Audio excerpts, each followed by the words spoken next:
Yes, it's another episode of Cooking with the Cool Dad, and yeah, my ongoing curse has continued. For some reason, me and audio just don't mix. Working on it. So, because, well, I got it all recorded, I'm just going to have to do this the old-fashioned way and provide a voiceover for myself. I think I've said before how much I hate narrating my own videos, but one does what one must. So, for this episode, I wanted to do something that was fun, easy, simple, the last minute, like, oh my god, somebody's coming over, or oh my god, the kids just brought a bunch of people over, or having some friends over, and I want to make something simple and easy that everybody can enjoy. So, I kind of went old school on this, and people of a certain age will remember the pizza rolls. Those wonderful little nuggets of pizza-y goodness that you would pop in the microwave, and when you pulled them out, the outside would feel comfortably warm, and the inside would be molten lava. Yeah, those. How many people scalded the insides of their mouths with those when they were younger? Yes, many times. It happened. But there's also a great way to make them homemade. I mean, I really decided to bring it down as simple as possible. Let me do this, and I'm going to try and put it up here.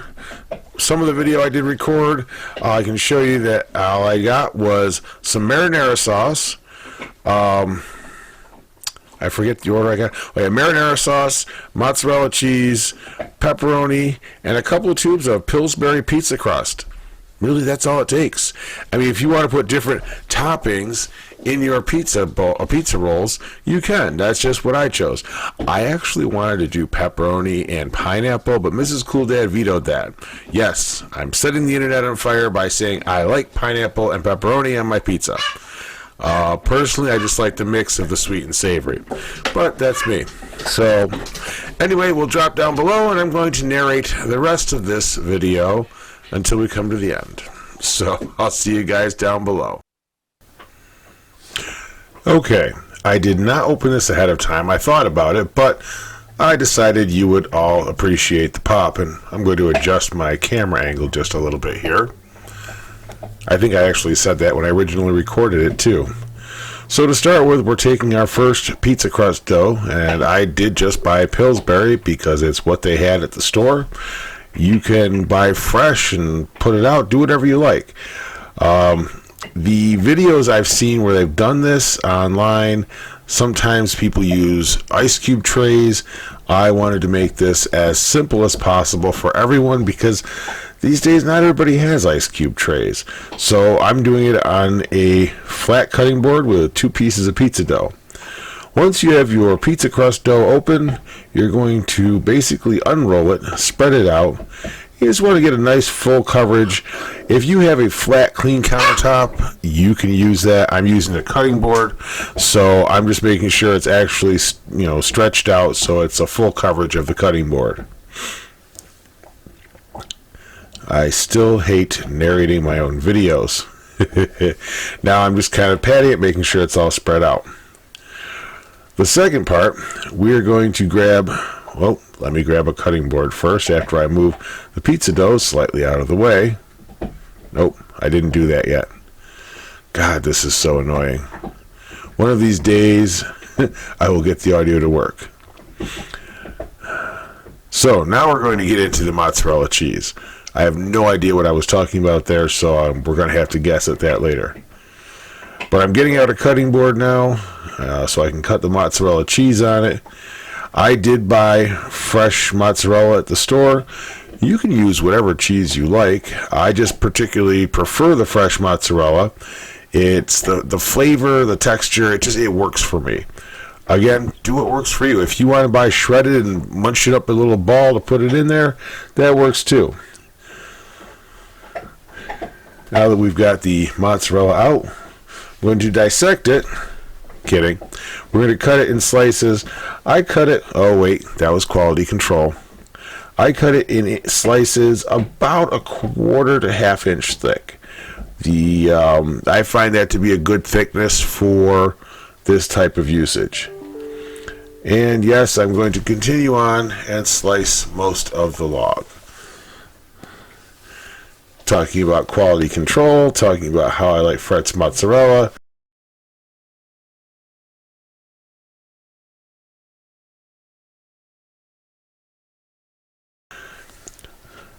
Now, as we're going along, I'm just trying to cut consistent pieces. I know what I'm going to do next, so I'm figuring out how many slices I'm going to need. So 4 per, I'm going to cut them each in quarters. So we've got 4 chunks of mozzarella per. Now I'm just going to set them out on the bottom pizza dough. And I'm basically kind of running them a little bit apart, just enough so I've got room to squinch them down. I'll cut the rest of them up here.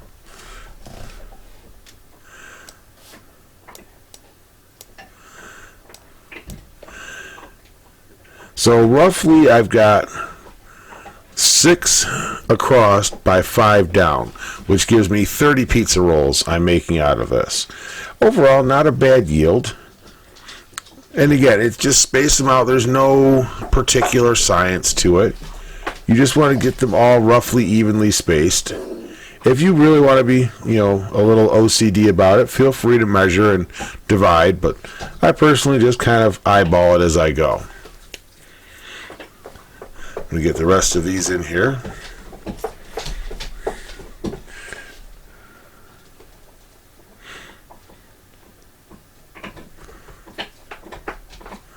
And yes, I do clean the counter with bleach spray, so that counter is extremely clean.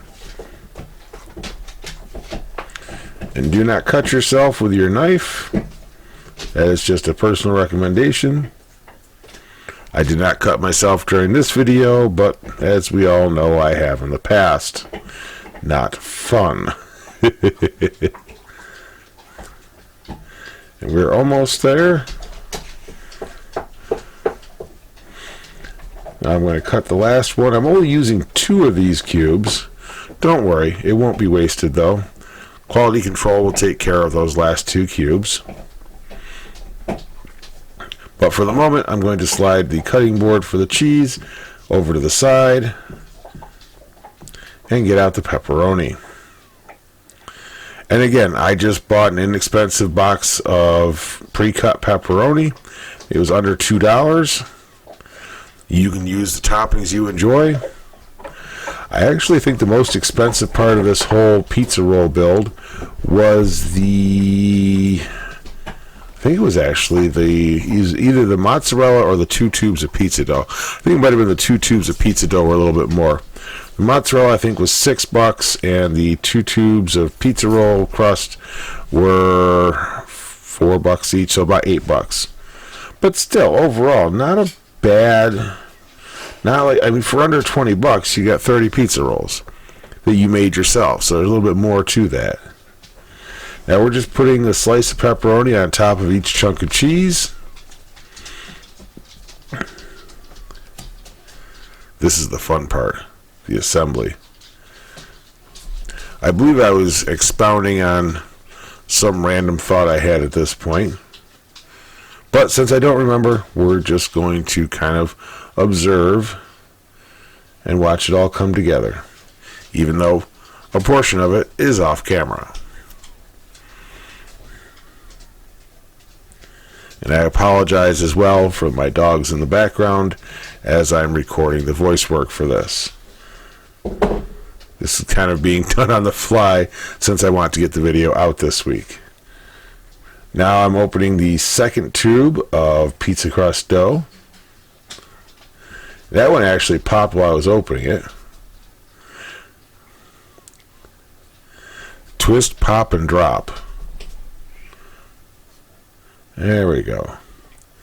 Now the second one, if you have the countertop to open it up, feel free. I just kind of did it in the air because, I didn't have the space I wanted. What we're going to do is drape the second one over the first one very carefully. Now, mind you, if you want to move it around, make sure you lift it up. Otherwise, you will be risking moving your toppings around. They will stick to the pizza dough and shuffle around. Now we're going to go around all of the edges Once we have them lined up, right now I'm still in the lining them up process, getting all of our edges pinched together on the side, and we're going to pull and stretch the pizza dough around, so we want to make our sides connect. Once our sides are connected, we're going to pinch them all together real nice. That's going to provide a good seal. Finishing that up, just going to grab that last bit there. Now, once you have this all set, you are going to put this whole thing in the freezer for 15 minutes, which for you guys is just going to be a second. For me, it's 15 long minutes. You're going to let that firm up in the freezer. It's going to make your life a little bit easier for the next step. So here I go. Going to pop it in the freezer, and I'll see you guys on the next step.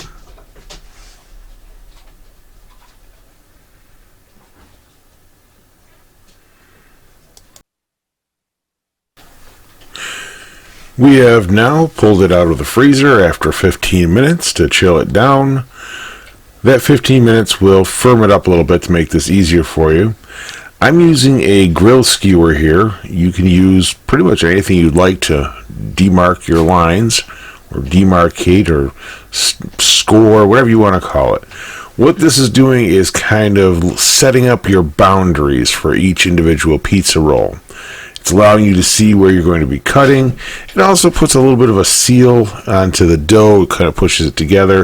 If you really want to get all crazy with it, throw in some egg wash in between the two sheets of dough, and that'll make it stick a little bit more. But the drawback is, because it is technically sealed, you get a little bit of air. So I just poked a small air release hole in there, and I'm going through again and just kind of making sure that all my separator lines are well and goodly chunked in there. Now I'm doing the long ones. And you notice with the long ones, I'm actually putting my fingers into the middle too, make sure I'm catching the whole length of that. It's a little bit of a process, but in the long run, well worth it. And as I push down, you can see where the air is pushing them back up again.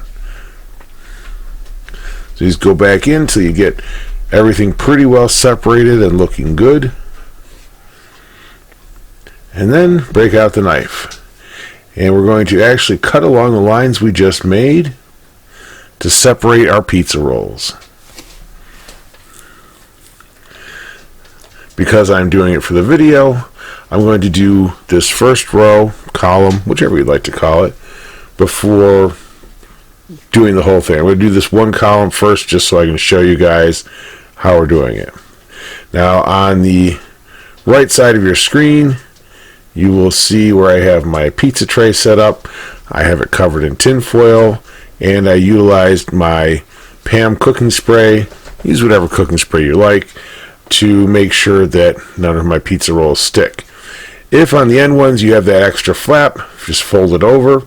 Adds a little more dough to it. Makes them fun and yummy. But what we want to do is when we pick up each pizza roll, make sure it's properly fully separated. When you pick it up, you're going to go around, make sure your fillings are all inside, and you're going to squeeze the edges together. That's going to seal up your pizza rolls.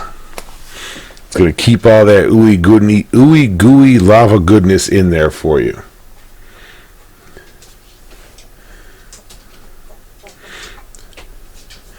As I'm doing this, I'm thinking about how good this is going to taste when they come out of the oven. And more dogs. Someday I will have an office where I can record these things without the dogs being here. It'll be a lot quieter.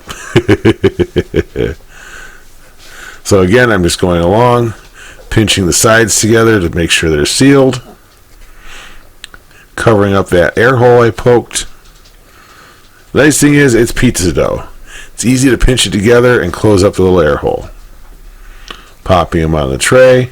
I did end up using 2 trays for this, so you're forewarned. You will need a couple of pizza trays if you're using the round trays like I am.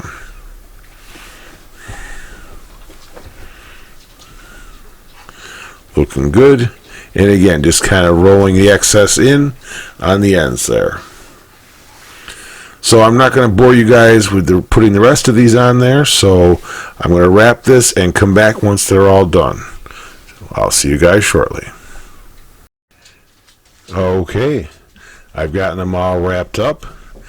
I've got my oven preheated to 400 degrees at this point. I have sprayed the tin foil with my Pam cooking spray. And to do a little finish work on these, I'm going to actually spray the top of these with Pam cooking spray as well. Now, there's a reason for this. I'm adding a little extra flavoring in here, not with the cooking spray itself, but I'm about to sprinkle on some everything bagel seasoning that's going to really just make the flavors of these pop. And it's just an absolute flavor explosion at this point. Now, the oven, as I said, was preheated to 400 degrees. When we put these in the oven, depending on your oven, it can take anywhere from 15 to 25 minutes to fully cook. When mine were all said and done, it was 15 to 17 minutes. 15 for the ones on the top rack, 17 for the middle rack. So again, 15 to 17 minutes. Keep an eye on them. You'll know when they're done. They're nice and golden brown and just look absolutely fantastic. So here we go into the oven, and I will see you guys. So as you'll see, up in the corner, nope, there. God, this reverse thing is killing me. They actually came out really well. Pretty happy with how these came out. Then again, I don't think I've ever really been disappointed with how these came out. It's a great little snack. The Mrs. Cool Dad and I actually polished off several of them. After I was done. They make a great late night snack. They make a great anytime snack, really. The ones that are left over I popped in the fridge. Those will be getting thrown in the microwave at work tomorrow when I go to my second job. So overall, I have to say, a really good little quick recipe. Makes things really tasty. I'm actually gonna. This is the point where I usually talk about bringing people together, because food is life, life is good. Let's eat some more. I'm going to inject a video here that I ran across on TikTok. Yes, I'm on TikTok. If you're interested, look up the original Cool Dad. I'm there. I'm looking at redoing some of my previous cooking videos and cutting them down into 1-minute segments that I can post to TikTok just for the heck of it. That's just time that I haven't gotten around to yet. But the video I'm about to share is very directly related to what I like to talk about at the end of my videos, which is be kind to one another. Well, you know what? I'm just going to roll the video and I'll come back afterwards. So here we go. Hey guys, okay guys, quick story time. So stick with me. I was in the drive-thru and I used some of the Avatar money to pay it forward to 2 cars behind me. I wanted to pay for their meals. And so after I got done with it, the cashier was like, okay, great. And I went over to the grocery store right about 500 yards away. So I parked there and I went in and took care of my honey-do list and came back out in my truck, and there was somebody waiting by my truck. And I was like, who's this? So I said hello, and they basically said, did you pay for people over at the drive-thru at the restaurant? I said, yes. They said, well, one of them was us. And I wanted to let you know my story just real quick, that we were scraping money to be able to find some change in the bottom of our barrel to be able to pay for me and my son's food to get a meal for today. And they said, you changed my life today because you literally took care of us in your act of kindness. Guys, one act of kindness is all it takes. Let's go. Let's change the world together. Let's go. Okay, so I'm not saying everybody has to roll up to the drive-thru in the morning and pay for, people's breakfast or coffee or whatever. I mean, don't get me wrong. It's a great thing to do. I've done it before. I get a kick out of doing it. But any little act of kindness like that, it really, you'll never be sure But there's always that chance that that little act of kindness you just did could change the world for somebody. And knowing that potential is there makes those small, even something as simple as saying, hey, you can go ahead of me in traffic when somebody's pulling out when you're waiting at a light or something. Those simple little acts of kindness that we can do have the potential to change the world for the people we do them for. And personally, I think that is just one of the most powerful feelings that you can have. And maybe it doesn't make the entire world better for everybody, but for that one person, it has made the world a little bit brighter place. And honestly, you never know if that's what they needed to keep something bad from happening. So, food is life. Life is good. Let's eat some more. And until next week, be kind to one another. And Miss Penny says hello.